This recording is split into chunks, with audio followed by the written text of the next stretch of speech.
আজকের দিনটা খুবই গুরুত্বপূর্ণ। আজকে আমাদের সবচেয়ে বড় ইভেন্ট অক্সফোর্ড ইউনিয়নে। যুক্তরাজ্যের ঐতিহ্যবাহী অক্সফোর্ড ইউনিভার্সিটি ইউনিয়ন অনুষ্ঠান শেষে বৈষম্য বিরোধী ছাত্র আন্দোলনের অন্যতম সমন্বয়ক এবং কুমিল্লা ৪ আসনের সংসদ সদস্য হাসনাত আব্দুল্লাহর মিডল ফিঙ্গার প্রদর্শনের একটি ছবি সামাজিক যোগাযোগ মাধ্যমে ভাইরাল হয়েছে। ফ্যাসিবাদী বিরোধী প্রতিবাদ হিসেবে এই বিতর্কিত ও সাহসী অঙ্গভঙ্গিটি প্রদর্শন করেছেন বলে ফেসবুক সহ বিভিন্ন সামাজিক মাধ্যমে দাবি করা হচ্ছে।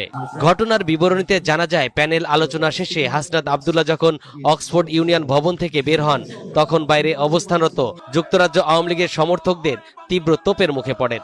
সেখানে উপস্থিত আওয়ামী লীগের নেতাকর্মীরা হাসনাত আব্দুল্লাহকে উদ্দেশ্য করে নানা স্লোগান ও উস্কানিমূলক আচরণ করতে থাকেন। এই চরম উত্তেজনাকার পরিস্থিতির মুখে গাড়িতে চড়া হাসনাত আব্দুল্লাহ বিক্ষোভকারীদের উদ্দেশ্যে মিডল ফিঙ্গার প্রদর্শন করেন। ওই মুহূর্তের একটি ছবি সেখানে ধারণ করা হয়, যা পরবর্তীতে মুহূর্তের মধ্যে সামাজিক যোগাযোগ মাধ্যমে ছড়িয়ে পড়ে এবং ব্যাপক তোলপাড় সৃষ্টি হয়। অনুষ্ঠানে বাংলাদেশ থেকে আমন্ত্রিত বক্তা হিসেবে অংশ নেন ডাকসুর ভিপি সাদিক কায়েম এবং কুমিল্লা ৪ আসনের সংসদ সদস্য হাসনাত আব্দুল্লাহ। বিশ্ব রাজনীতি, গণতন্ত্র ও মুক্তচিন্তার অন্যতম ঐতিহাসিক এই মঞ্চে দাঁড়িয়ে সাদিক কায়েম তুলে ধরেন ২৪ জুলাইয়ের সেই উত্তাল দিনগুলোর কথা, যে আন্দোলনে শত শত তরুণ তরুণী রাজপথে নেমেছিল